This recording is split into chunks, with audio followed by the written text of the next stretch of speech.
Good morning. This is Pramod Jaiswal from English Chronicles. Today I am going to take up Merchant of Venice, Act 2, Scene 6, in front of Shylock's house. On a street, the participants are Graciano, Salarino, and this is a preparation for a mask procession. And the planning is a good planning of Lorenzo to elope with Jessica, and their planning is that Jessica will be the torch bearer, dressed in a boy, disguised as a boy dress, and she is going to rob her own father, take jewels, ducats, and run away with Lorenzo. So, running away with Lorenzo, there is a specific word, elope. So, Graciano and Salarino, they are waiting for Lorenzo to come, and Lorenzo is late. And they are just talking about him. Let's start. Graciano, this is the penthouse.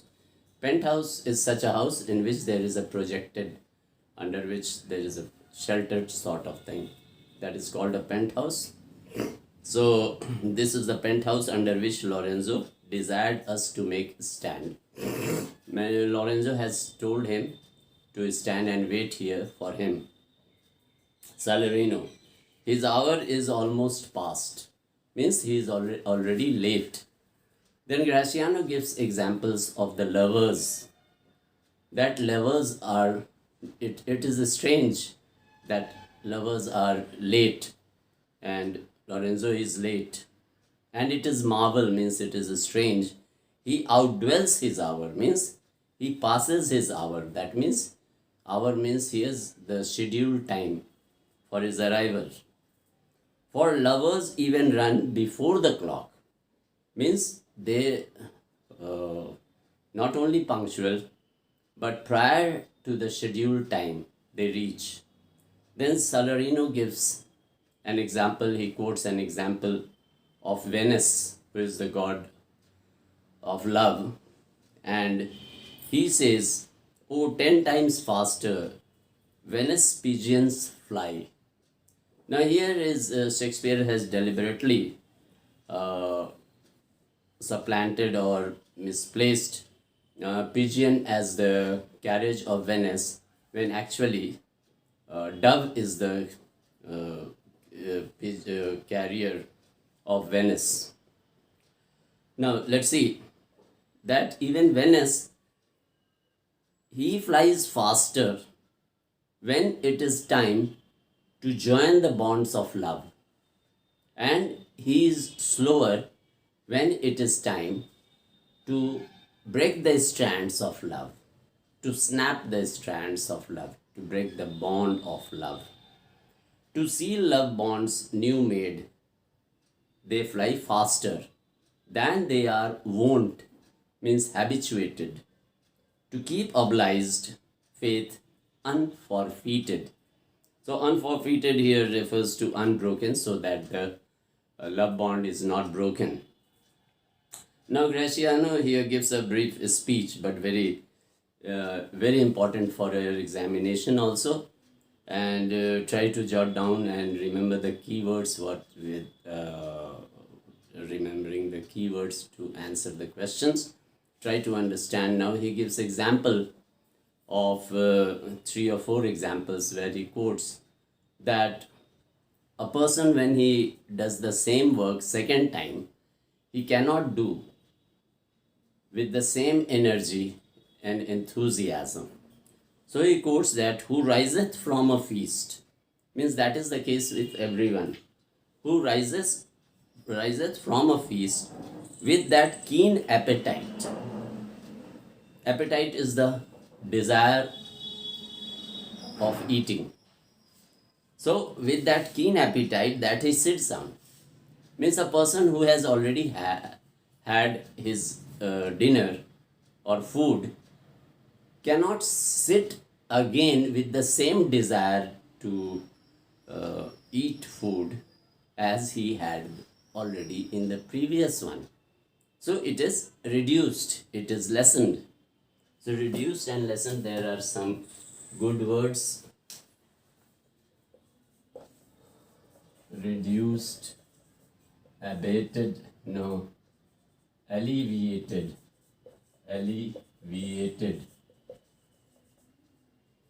and abated is also another good word, abated.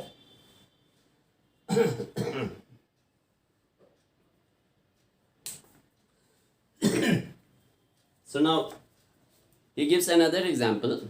Where is the horse that doth untread again?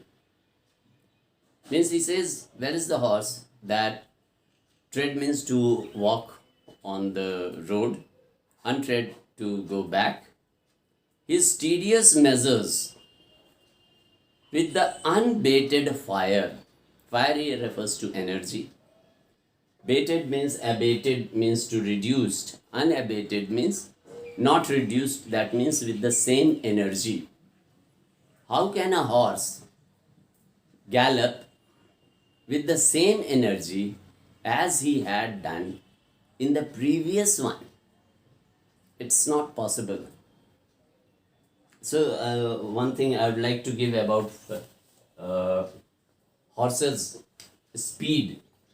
So one is trot, T-R-O-T, trot, and and when he walks with the speed, that is gallop. There is third one in the midway of this one. I am forgetting. If it comes to my mind, I shall tell you.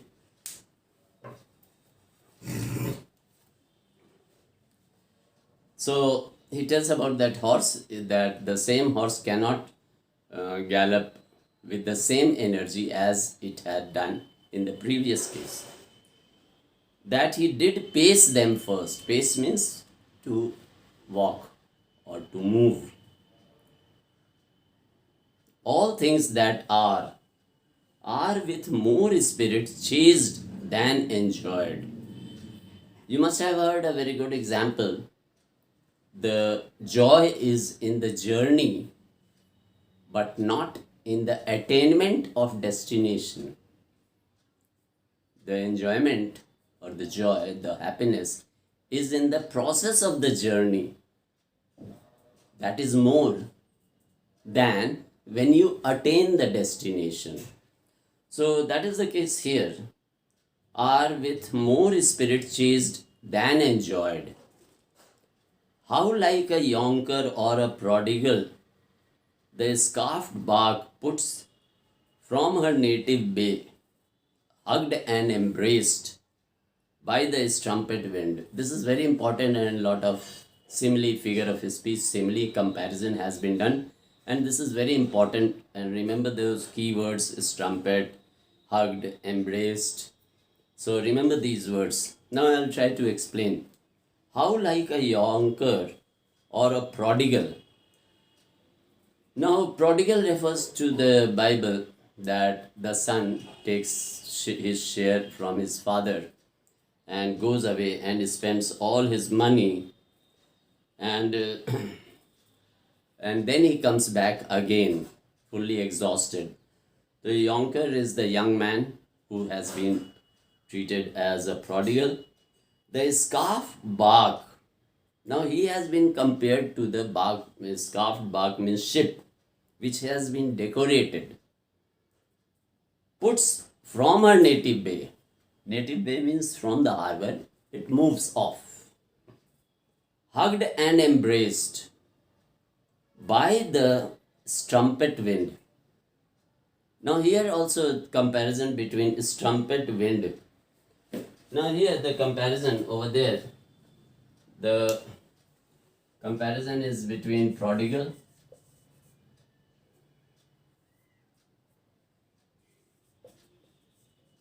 and the ship, and hugged and embraced in strumpet wind. Wind is referred to strumpet. Now, strumpet is an illegal woman.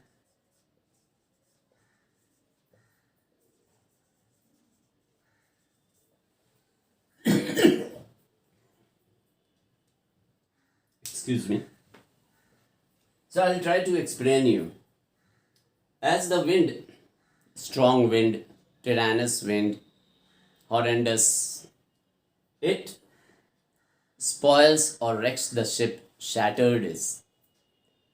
In the same way as an illegal woman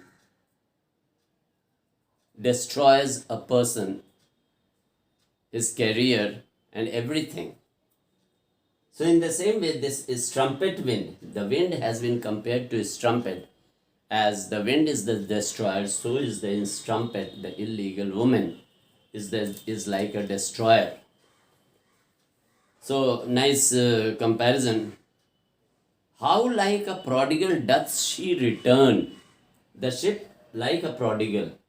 After being distracted, the ship returns to its harbor, as the prodigal son returns to its native place, to his old parents. With over-weathered ribs, ribs is the sideboard of the ship. Huh? Ribs is the sideboard of the, this is the sideboard, ribs of the ship. Weathered means corroded, destroyed by the bad weather. As the woman destroys the person, and he has become lean and thin, rent, lean, and beggared. He has become like a beggar. And ragged sails, sail is the cloth. Sail is the cloth. This is the mast, and this is the sail.